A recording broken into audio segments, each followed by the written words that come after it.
ਉਹ ਲਾਨਤ ਪਾ ਯਾਰ ਇੰਡੀਆ ਦੇ ਉੱਤੇ। ਉਹ ਤੇ ਇੱਕ ਮਰਜ਼ ਬਿਮਾਰੀ ਦੇ ਨਾਲ ਮਰਨ ਡਏ ਨੇ, ਜਿਨ੍ਹਾਂ ਨੂੰ ਗੋਲੀਆਂ ਦੇ ਨਾਲ ਭੁੰਨਣ ਡਏ ਨੇ। ਉੱਥੇ ਤੁਹਾਨੂੰ ਇਨਸਾਨੀਅਤ ਨਜ਼ਰ ਨਹੀਂ ਆ ਰਹੀ? ਕੈਸਾ ਤੂੰ ਕੂੜ ਮਗਜ਼ ਹੈਗਾ ਐਂਕਰ ਯਾਰ। ਤੈਨੂੰ ਇਸ ਚੀਜ਼ ਦਾ ਪਤਾ ਹੀ ਨਹੀਂ ਲੱਗਣ ਡਿਆ ਕਿ ਇਸਰਾਈਲ ਦੇ ਉੱਤੇ ਮਸਜਿਦ ਦੇ ਅੰਦਰ ਜਾ ਕੇ ਨਮਾਜ਼ੀਆਂ ਦੇ ਉੱਤੇ ਜ਼ੁਲਮ ਕੀਤਾ ਜਾ ਰਿਹਾ। ਤੂੰ ਪਹੁੰਚੋ ਕੇ ਇੰਡੀਆ ਦੀ ਗੱਲ ਕਰਨ ਡਿਆ।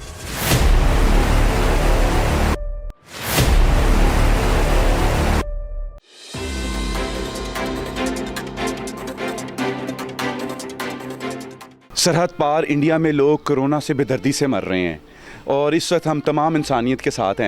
आपको कितना दुख है वहाँ के मरने वाले इंसानों के बारे में? लानत है, किस इंसानियत की आप बात कर रहे हैं? मरने तो मरने दो, किस इंसानियत की आप बात कर रहे हैं? जो इसराइल में हमारे मुसलमान भाइयों को मस्जिदों में घुस के शहीद किया जा रहा है, जूतों समेत अंदर जाए, उस तब आप कहाँ पर थे? तब वो आपको याद नहीं आता? लानत है, मरने तो मरने दो, क्या हो गया फिर? आपको सरहद पार जो लोग मर रहे हैं वो याद आ गए हैं?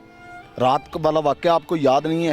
मुसलमानों पर जो जुल्म ढाया जा रहा है, और आप मीडिया अभी तक इंडिया की बात कर रहे हैं। जो मुसलमानों पर इस वक्त हालात गुजर रहे हैं, वहाँ पे इंसानियत आपको नज़र नहीं आती? इंसानियत तो सिखाई इस्लाम ने है, फिर आप लोग कैसे भूल गए?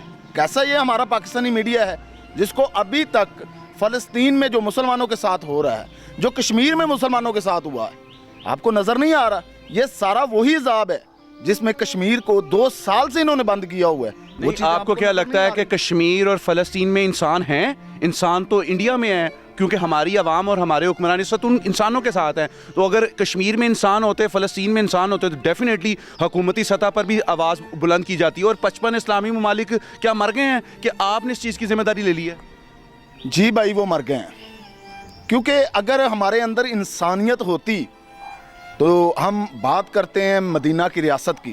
हमारे वज़ीर आज़म साहब बात करते हैं इस बारे में। अभी तक किसी हुकूमती वज़ीर ने इस पर बयान दिया है?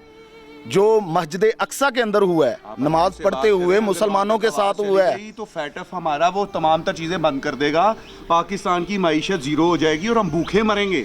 वो पहले कौन से हमारे ऊपर जो है आसमान से डॉलरों की बारिश हो रही है? पहले भी हम भूखे मर रहे हैं, मजीद हमने मरना है। ये तो फ़लस्तीन का और इसराइल का अंदरूनी मामला है, ये पूरी दुनिया भी कहती है, और OIC ने भी कह दिया कि ये उनके साथ ज़्यादती हो रही है, लिहाजा उनके ऊपर जुल्म बंद करवाया जाए। तो आप तो अपने मामलात को देखें, आप पाकिस्तान सबसे पहले है, मुसलमान तो बाद में है, सबसे पहले इंसानियत है।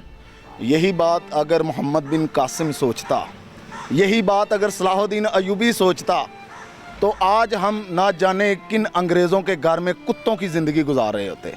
मोहतरम भाई, हमारे पाकिस्तानी मीडिया ने अभी तक इस मामले पर कभी भी आवाज़ नहीं उठाई। आपकी आवाज़ ज़्यादा ऊंची हो रही है, अगर ये आवाज़ उधर चली गई तो फैटफ में पाबंदी लगा देंगे। आप प्लीज़ थोड़ा सा आराम से बात करें। पाकिस्तान पर कौन सी पाबंदी लगनी है? पहले ही पाकिस्तान पर बहुत ज़्यादा पाबंदियाँ हैं, और हमने डर डर के जी के ये आलम कर लिया है कि अब हमारे दुश्मन का कुत्ता भी भौंकता है तो हम डरते हैं। अगर दुश्मन का कुत्ता मर जाता है, हमें इंसानियत याद आ जाती है। मुसलमानों के बेदर कत्ल किया जा रहा है, वो हमें याद नहीं है। कहाँ गया हमारा मीडिया? आप ये बताएं कि कोरोना जो इस वक्त भारत में मामला चल रहे हैं, इंसानियत के ऊपर जुल्म हो रहा है, उसके बारे में आप क्या कहेंगे? और लानत पा यार इंडिया ਦੇ ਉੱਤੇ। ਉਹ ਤੇ ਇੱਕ ਮਰਜ਼ ਬਿਮਾਰੀ ਦੇ ਨਾਲ ਮਰਨ ਡਏ ਨੇ, ਜਿਨ੍ਹਾਂ ਨੂੰ ਗੋਲੀਆਂ ਦੇ ਨਾਲ ਭੁੰਨਣ ਡਏ ਨੇ। ਉੱਥੇ ਤੁਹਾਨੂੰ ਇਨਸਾਨੀਅਤ ਨਜ਼ਰ ਨਹੀਂ ਆ ਰਹੀ? ਕੈਸਾ ਤੂੰ ਕੂੜ ਮਗਜ਼ ਹੈਗਾ ਐਂਕਰ ਯਾਰ। ਤੈਨੂੰ ਇਸ ਚੀਜ਼ ਦਾ ਪਤਾ ਹੀ ਨਹੀਂ ਲੱਗਣ ਡਿਆ ਕਿ ਇਸਰਾਈਲ ਦੇ ਉੱਤੇ ਮਸਜਿਦ ਦੇ ਅੰਦਰ ਜਾ ਕੇ ਨਮਾਜ਼ੀਆਂ ਦੇ ਉੱਤੇ ਜ਼ੁਲਮ ਕੀਤਾ ਜਾ ਰਿਹਾ। ਤੂੰ ਪਹੁੰਚੋ ਕੇ ਇੰਡੀਆ ਦੀ ਗੱਲ ਕਰਨ ਡਿਆ। ਇਹੀ ਸਾਡਾ ਸਾਰਾ ਮੀਡੀਆ ਇਹੀ ਪਿਟਣ ਡਿਆ, ਇੰਡੀਆ ਦੇ ਉੱਤੇ ਬਹੁਤ ਜ਼ੁਲਮ ਹੋ ਰਿਹਾ ਜੀ, ਕੋਰੋਨਾ ਦੀ ਸ਼ਕਲ 'ਚ। ਉੱਥੇ ਆਕਸੀਜਨ ਨਹੀਂ ਮਿਲਣ ਡਈ। ਜ਼ੋਰੇ ਵਾਲਾ 22 ਕਰੋੜ ਆਵਾਮ ਇਨਸਾਨੀਅਤ ਦੀ ਗੱਲ ਕਰ ਰਹੀ ਹੈ, ਸਾਡਾ ਹੁਕਮਰਾਨ ਇਨਸਾਨੀਅਤ ਦੀ ਗੱਲ ਕਰ ਰਿਹਾ, ਤਾਂ ਸਾਰੀ ਇਨਸਾਨੀਅਤ ਇੰਡੀਆ ਦੇ ਵਿੱਚ ਹੈਗੀ ਹੈ। ਤੁਸੀਂ ਮੈਨੂੰ ਕਹਿ ਰਹੇ ਹੋ ਮੈਂ ਕੂੜ ਮਗਜ਼ ਹਾਂ, ਮੈਂ ਫਲਸਤੀਨ ਦੀ ਕਿਉਂ ਗੱਲ ਕਰ ਰਿਹਾ? ਸਰ, ਅਸੀਂ ਮੁਰਦਾ ਜ਼ਮੀਰ ਹੋ ਚੁੱਕੇ ਹਾਂ। ਸਾਡੇ ਅੰਦਰ ਇਨਸਾਨੀਅਤ ਨਾਮ ਦੀ ਚੀਜ਼ ਮਰ ਚੁੱਕੀ ਹੈ। ਜਿਹੜਾ ਇਸਲਾਮ ਸਾਨੂੰ ਇਨਸਾਨੀਅਤ ਸਿਖਾਉਂਦਾ, ਅਸੀਂ ਉਸ ਇਸਲਾਮ ਤੋਂ ਬਹੁਤ ਦੂਰ ਚਲੇ ਗਏ ਹਾਂ। कैसे असी जाहिल इंसान हो गए कि इस्लाम ਨੂੰ ਛੱਡ ਕੇ ਅਸੀਂ ਇਨਸਾਨੀਅਤ ਦਾ ਦਰਸ ਦੇ ਰਹੇ ਹਾਂ, ਹਾਲਾਂਕਿ ਇਸਲਾਮ ਨੇ ਹੀ ਇਨਸਾਨੀਅਤ ਦਾ ਦਰਸ ਦਿੱਤਾ ਹੈ।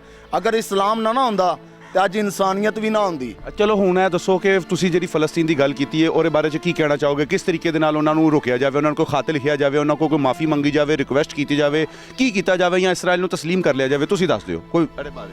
ਸਰ, ਇਹਦੇ ਬਾਰੇ ਅੱਜ ਤੋਂ 1400 ਸਾਲ ਪਹਿਲੇ ਨਬੀ ਸੱਲੱਲਾਹੁ ਅਲੈहि ਵਸੱਲਮ ਨੇ ਫਰਮਾ ਦਿੱਤਾ ਸੀ, ਕੁਛ ਕੁੱਤੇ ਹੁੰਦੇ ਨੇ ਜਿਨ੍ਹਾਂ ਦਾ ਇਲਾਜ ਡਾਂਗ ਦੇ ਸਿਰ ਤੇ ਹੁੰਦਾ ਹੈ। ਮੇਰੀ ਮੁਰਾਦ ਜਹਾਦ ਹੈ। ਫਿਲ ਵਕਤ ਪਾਕਿਸਤਾਨ ਨੂੰ ਫੌਰੀ ਜਹਾਦ ਦਾ ਐਲਾਨ ਕਰਨਾ ਚਾਹੀਦਾ ਹੈ, ਆਪਣੀ ਆਰਮੀ ਨੂੰ ਜਿਹੜਾ ਇਸਰਾਈਲ ਦੇ ਖਿਲਾਫ ਭੇਜਣਾ ਚਾਹੀਦਾ।